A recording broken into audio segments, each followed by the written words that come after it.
సందేశం టైమ్స్, జాతీయ తెలుగు దినపత్రిక. హైదరాబాద్ గణేష్ నిమజ్జనానికి అమిత్ షా శుభాకాంక్షలు. హైదరాబాద్లో జరుగుతున్న గణేష్ నవరాత్రి ఉత్సవాల నిమజ్జన కార్యక్రమానికి కేంద్ర హోంమంత్రి అమిత్ షా శుభాకాంక్షలు తెలిపారు. ఈ రోజు ఉదయం 11:30 గంటలకు లడ్డుగొప్పల వినాయకుడి నిమజ్జనం ప్రారంభం కానున్నది. సాయంత్రం మధ్యాహ్నం 12:30 గంటల నుండి ట్రాఫిక్ పరిమితులు అమల్లోకి రానున్నాయి. భక్తులు పెద్ద సంఖ్యలో పాల్గొననున్నారు. కవిత సస్పెన్షన్పై నిరసన.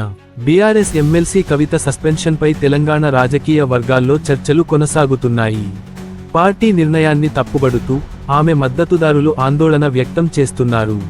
కాంగ్రెస్, బీజేపీ పోటీగా సమావేశాలు.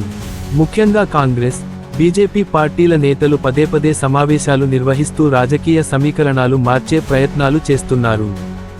బీజేపీ జాతీయ అధ్యక్షుడు అమిత్ షా, బీజేపీ కీలక నేతలతో భేటీ అయ్యారు. మరోవైపు కాంగ్రెస్ ఎమ్మెల్యేలు కూడా వ్యూహరచనలో నిమగ్నమయ్యారు.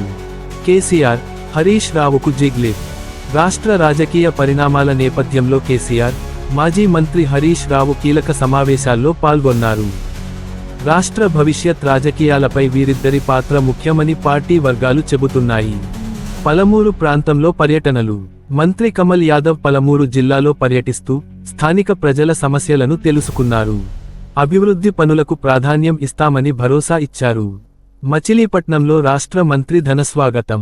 మచిలీపట్నం పర్యటనలో పాల్గొన్న తెలంగాణ రాష్ట్ర మంత్రికి ఘన స్వాగతం లభించింది. స్థానిక నాయకులు, కార్యకర్తలు పెద్ద ఎత్తున పాల్గొన్నారు.